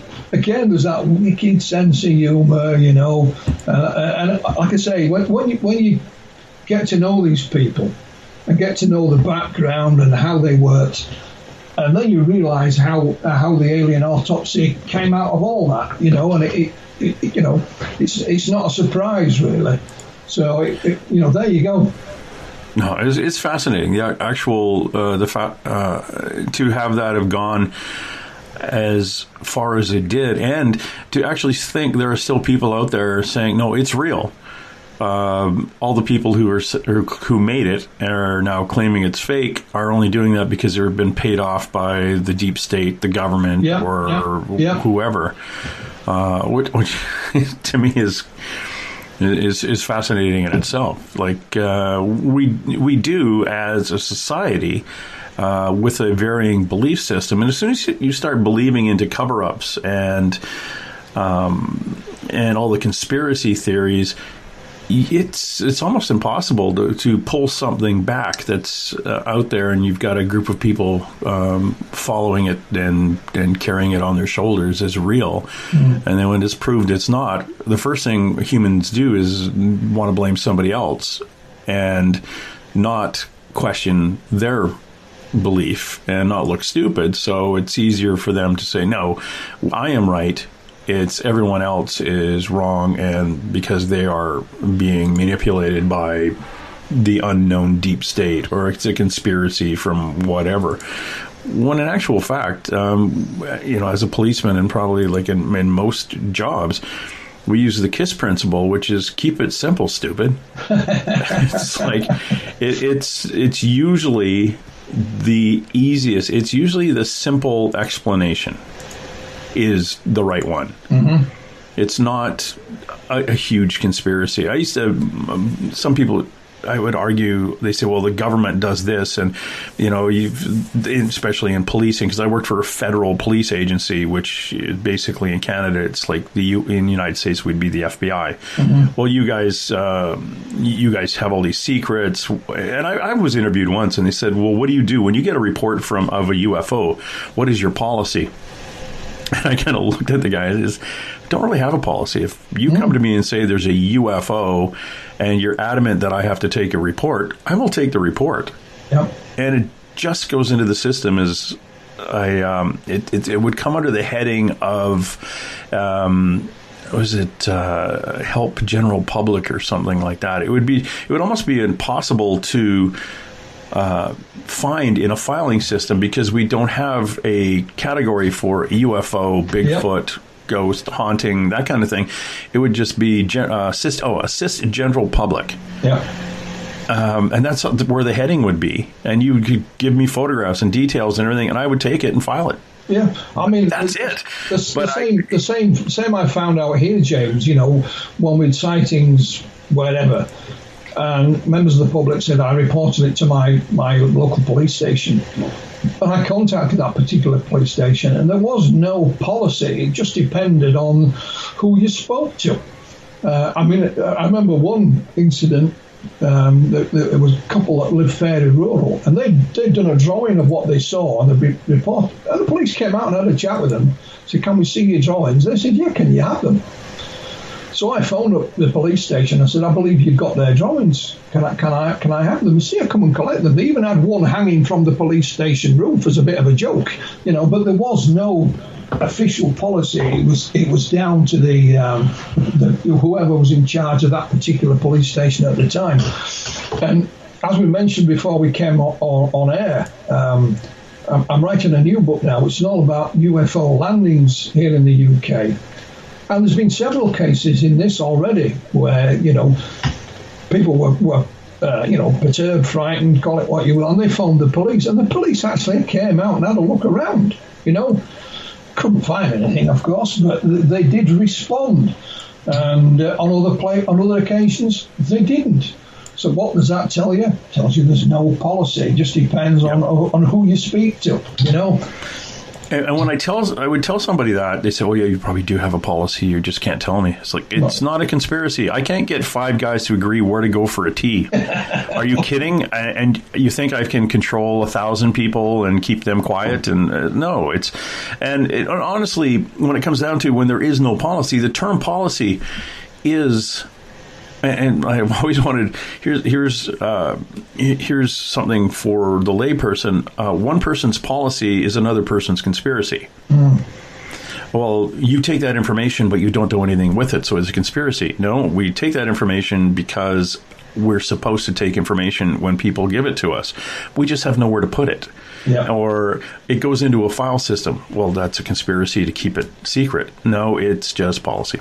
Yeah. And unless you've actually come into work or worked for the federal government or worked for an agency where policy was when you came in there, policy existed before you showed up. And unless for some reason policy needed to change, you just did what the guy did before you, who did what the guy did before him. Yeah. And it's not a conspiracy. It's just what's always been done until someone changes that policy where, okay, you've reported UFO to me. Our now policy is I'll take that information and I will ask you to notify the local Air Force or notify the local military base. And then they would have to have a receptacle policy or receptive policy where they would take that information in and have somewhere to look at it. Going back to almost like Blue Book or something like that, where there is a place for that information to come in. A lot of people who see UFOs will call the military, primarily in the U.S., and they'll say, "I saw a UFO. This is what I saw. This was the date." And the person on the phone will say, "Okay, fine. Yeah, all right." And then the witness will say, "So what are you going to do about it?" Well, nothing. Or what was it? Was it a military thing? Well, the person on the phone can't tell you if it was a military exercise because policy says they're not supposed to be giving out information on military exercises and type of aircraft. You don't do that over the phone. Yeah. Oh no, you're this is a conspiracy. You're keeping all this stuff hidden. Well, no, it's actually because you've just phoned the flipping military. It's like we don't give out information over the phone. We barely give it out to people who show up with a bunch of reporters. So everyone just relax. It is what it is, and we'll mumble through it. And again, forgetting that the people that you're calling and you're claiming are in a conspiracy are your neighbors, basically. Their kids go to school with your kids. They go to, they're going to work 9 to 5 and just want to get through the day and come home. It's not the world out to get you. No. I'm sure there are little groups of government agencies that are so atomized and so small where, yes, it's our policy, but we're also connected to another group of people. There are a number of small organizations within a government that are responsible for receiving certain information, but never, and all that information goes up the pyramid to the top where it's all the pieces of the puzzle are put together. That is a very small group of people, but who has access to a lot of information, but it's just the way it's built. Well, it's like before we came on air, I got involved with Calvin Parker. The incident that him and Charlie Hickson had in 1973 at Pascagoula in Mississippi. It's an alien abduction. And after the event, they pulled in a phone box and they phoned the local Air Force Base. And this is 1973, remember? So they phoned Keesler Air Force Base, who said, "We don't investigate UFOs anymore. Project Blue Book closed in 1969. Call your local authority," which is exactly the truth. Yeah. They said, phone your local authorities. So they phoned the police. They were a bit miffed that the Air Force weren't interested, but they told them the truth. So they rang the police, and the police dealt with it accordingly. But we also must remember as well, James, that, the various governments around the world do keep secrets. It is correct and right that they should keep secrets, but it doesn't necessarily mean that there's any kind of conspiracy for example, we have the Official Secrets Act, which is long out of date. And a friend of mine who used to work in a textile mill actually signed the Official Secrets Act. And I said, well, why did you have to sign the Official Secrets Act? Because part of the cloth that they made in that particular mill was used for military dress uniforms. Therefore, he had to sign the Official Secrets Act so he wouldn't give out what the military dress uniforms were made out of. They weren't made out of anything particularly secret. It's just the way that, bureaucracy works. Yep. And of course, sometimes they will keep a secret, not because of the content of the information that they've got, but it's through what channels it's been received in the first place, and rightly so. So, we do know that the governments do keep secrets, but we have to remember it is also their job to keep secrets at times as well, So there you go. The Calvin Parker incident, they go through an abduction down by the river while they're fishing.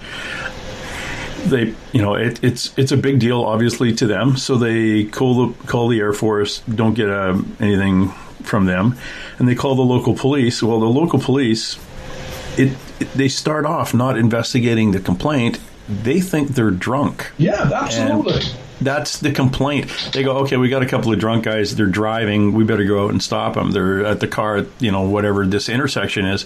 They've stopped off at the phone booth, and we better go check them before they drive home. That was the actual reason the police attended. And then because these two guys are adamant and sober, they write it up as going, oh my God, these guys, this is what happened. Well, not only did they write it up, they gave them a sobriety test to begin with. Yeah. And then they passed that. They escorted them into town to the sheriff's office, and they interviewed them both separately. Still didn't believe this fantastic story they were coming out with, so they put them both together in a room and left them. And there was a desk next to them, unbeknown to Calvin Parker and Charles Hickson. There was a tape recorder playing, and it was recording their conversation. The police thinking, they'll say, hey, we've fooled them, So after 5 minutes or so, they retrieved the tape. Again, Charlie and Calvin, no idea.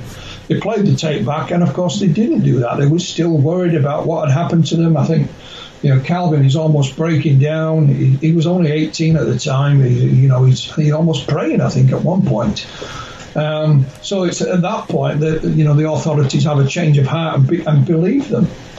And somehow, and we still don't know how, the story got out the next day, and it made headlines around the world.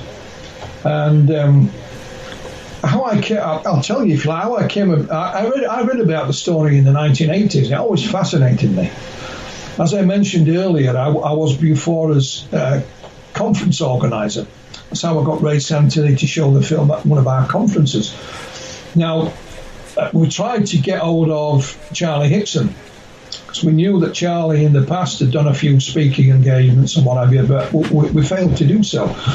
So a couple of years back, I started flying this press in 2015. A couple of years back, I got permission to republish Charlie Hickson's book that he wrote with a chap called William Mendes back in 1983. You can buy a copy of that book. They came out in a limited release, but they charge a fortune for it, So I thought, I'm not having that, and I got permission to republish it.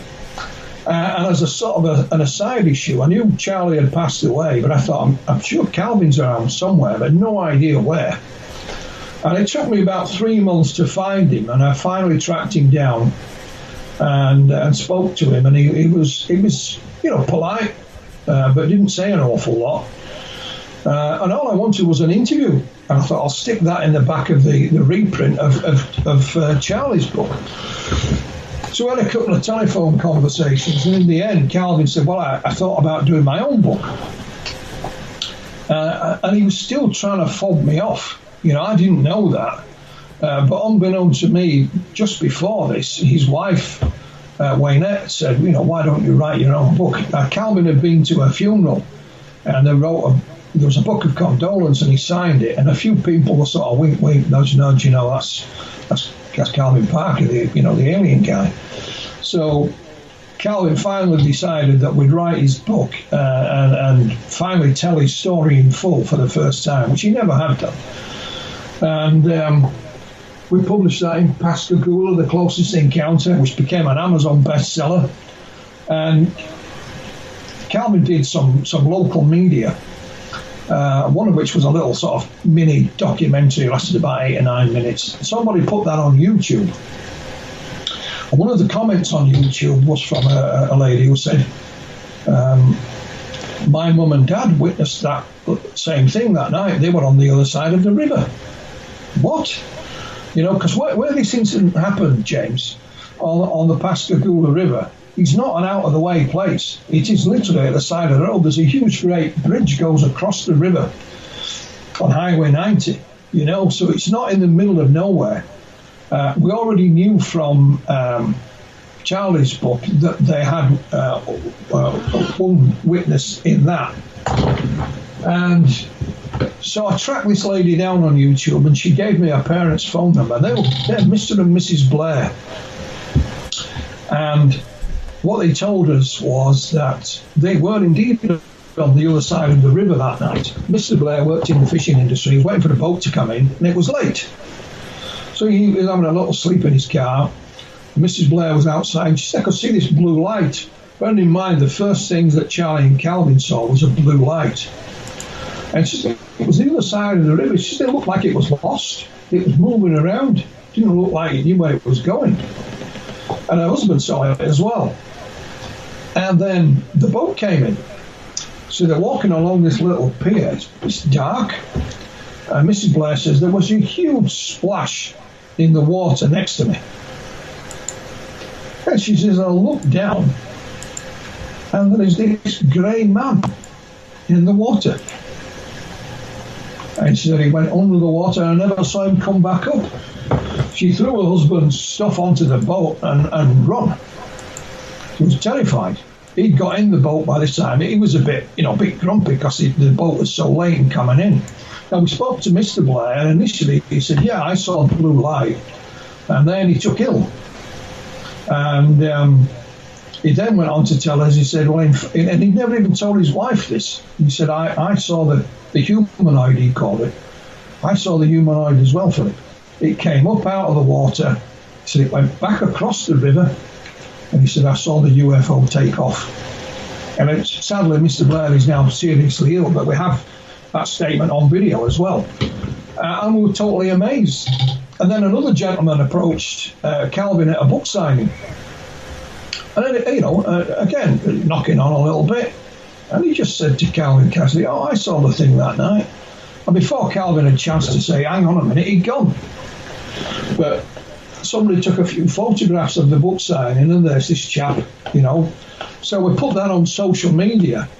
And I had to do it 2 or 3 times. And eventually, somebody said, I know who that is.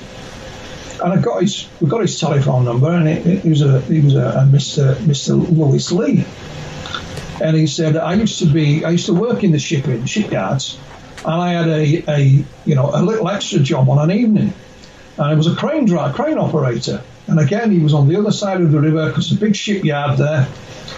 And he said, I got into my cab, which is about 10 feet, 12 feet off the ground. And he said, you've got a great view of the river. And he said, as soon as I got in it, I could see this thing. And he said, I can't do the accent, I'm afraid.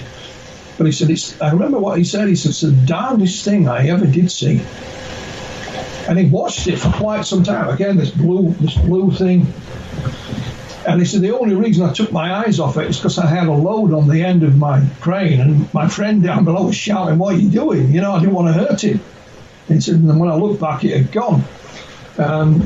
We also had a gentleman driving across the bridge, saw the blue light down below him. He said, at first I thought it was an aircraft coming in. I thought it was going to crash. It was so low. And he said he went to see his grandmother the next day, and she lived down by the river. He said, I didn't even mention it, and she said, you never believe what I saw last night. She saw it as well. So, I mean, there's more than that. There's just other witnesses came out of the woodwork. The Blairs especially astounded us. But when you add it all together, it adds up. Now, Calvin also tells us that when they're fishing in the river, they've got their back to the land, and they said they saw these blue lights. Calvin at first thought it was the police were going to get arrested. And he turned around with this blinding blue light. When their eyes got adjusted, there was this oval-shaped thing with two lights at the end. Cutting a long story short, it says these three creatures literally floated out of this thing. They were wrinkly skinned, they had mitten-shaped hands, they didn't walk, they literally floated across the ground. Two got hold of Charlie and one got hold of Calvin. Calvin said, I was terrified. He said, I felt this prick, this hiss, and then I just went calm. They were taken into this thing, that encounter happened, and again he got a bit frightened, and he said, I felt this other prick, and I was relaxed. Now, one of the things I asked Calvin when I first met him, have you got any photographs, documents? What he did have had all been lost in Hurricane Katrina. His house was under, I think, 20 foot of water, whatever. So everything was gone. So I started going around all the UFO groups and researchers that had been around at that time, saying, have you got anything on the Pascagoula case? I got a file from the Center for UFO Studies, which of course was set up by the late Alan Hynek. Hynek was at Pascagoula within 72 hours of it happening, speaking to Charlie and Calvin, and said it was authentic. Now, most of this file is just newspaper cutting, James. But right smack among it is a one-page typewritten document dated October the 13th, 1973. Bearing in mind the encounter happened on October the 11th. And it's an examination of a physical examination of Charlie and Calvin. And there is no name on the bottom of this. It is typewritten, and the reason you can tell it's typewritten, because they go over the type over the 13th. I think they put the wrong date, so they type over it. I remember I used to use a manual typewriter, did it many times myself. But in this document, it says both men, in quote, had puncture wounds. Now, Calvin had never seen this document before, had no knowledge of it, and we were amazed. It said, bearing in mind what he said, he felt these pinpricks, and he became relaxed. And he said, it doesn't tell you where these puncture wounds were. He said both men, they examined their whole body apart from their genitals, and they said both men had, in inverted, puncture wounds. So there you go. It's just, and then Calvin went under hypnosis with Bud Hopkins in 1993. He'd had another encounter. We also found out that Charlie went and saw Bud Hopkins twice in the 80s, went under hypnosis. To round it all off in Calvin's second book, which is Pascagoula, the Story Continues, right. Calvin was regressed by Kathleen Marden in September of last year. So the full transcripts of all of these sessions are also in the second book, plus a lot of the statements from the eyewitnesses. So it's all in there. And, it's still ongoing. We never know what's going to pop up next. That's very common, too. You were saying, and in my conversation, this is funny for my listener who knows what happens sometimes, I did have an interview with Calvin Parker, and his side of the conversation never showed up. Yeah. It was fascinating, but in his new book, the story Pascagoula, the Story Continues, in my conversations with him, he has had like a second or confirmed a second incident since 1973. Travis Walton had a similar thing. He had his incident back in the 70s. He had another one in 2014. Right. So it does come around again. These contactees, whether they have knowledge of it or not, will have another visit. Well, Calvin also had a couple of things in his childhood, as did Charlie. They're only brief, little fleeting things. But the 1993 incident, Calvin said, I'm going fishing for a couple of hours, daylight. So he said, I took some water and a sandwich with me. And I remember seeing this cloud, and this cloud opened up. It opened. And then the next thing he remembers, it's pitch black, and he's late, he's covered in muck. So he goes back to the shore. His wife had been out looking for him and left a note under his windscreen washers saying, "Where are you?" So we went back home. He's covered in this black stuff, and he just says to her, "Oh, it's oil from the boat. I had a boat problem." And it was actually a friend of his who had a little bit of interest in the UFO subject said, "The guy you need to see is Bud Hopkins, and he's down in Florida at a conference. Let's go." So they literally drove down unannounced and approached Bud behind closed doors, and Bud hypnotized Calvin, there and then at the hotel, and thankfully tape recorded it. But unbeknown to us, Charlie had been to see Bud twice in the 1980s, and we managed to retrieve those two tapes as well, sadly, because Bud's no longer with us.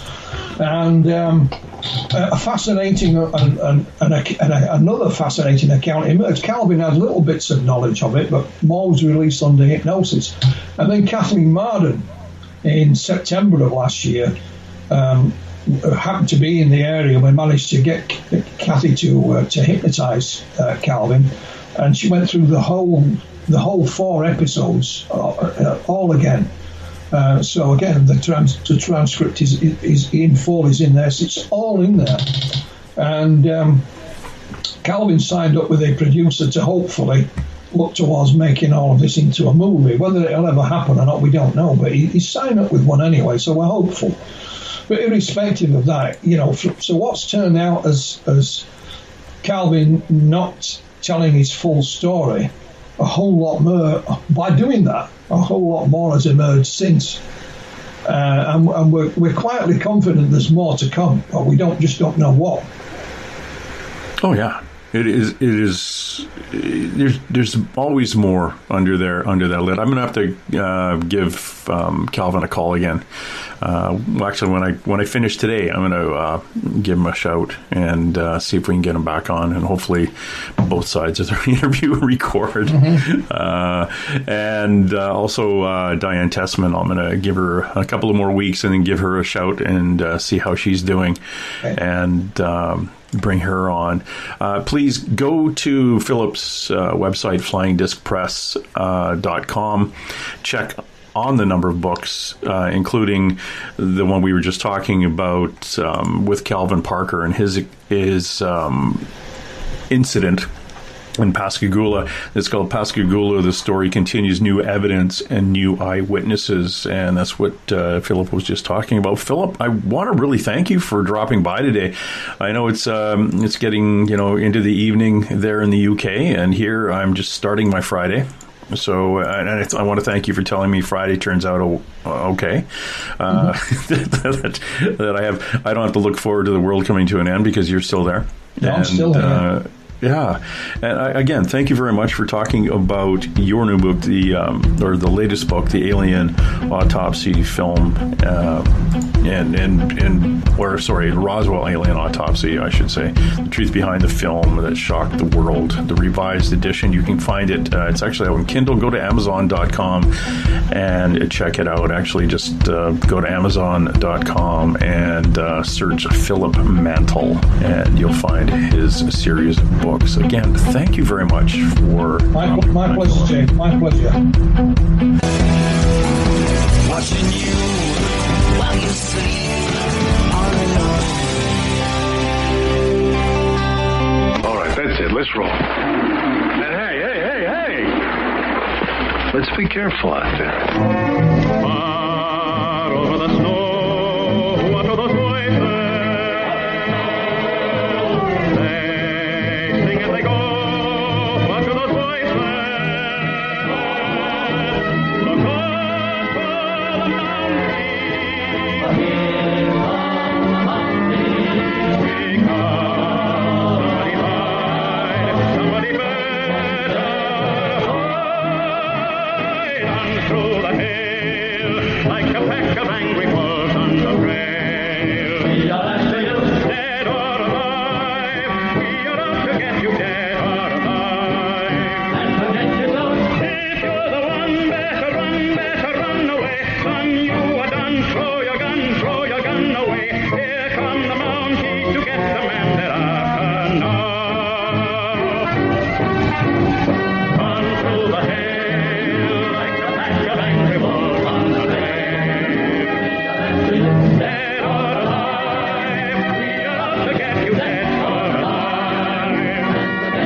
No!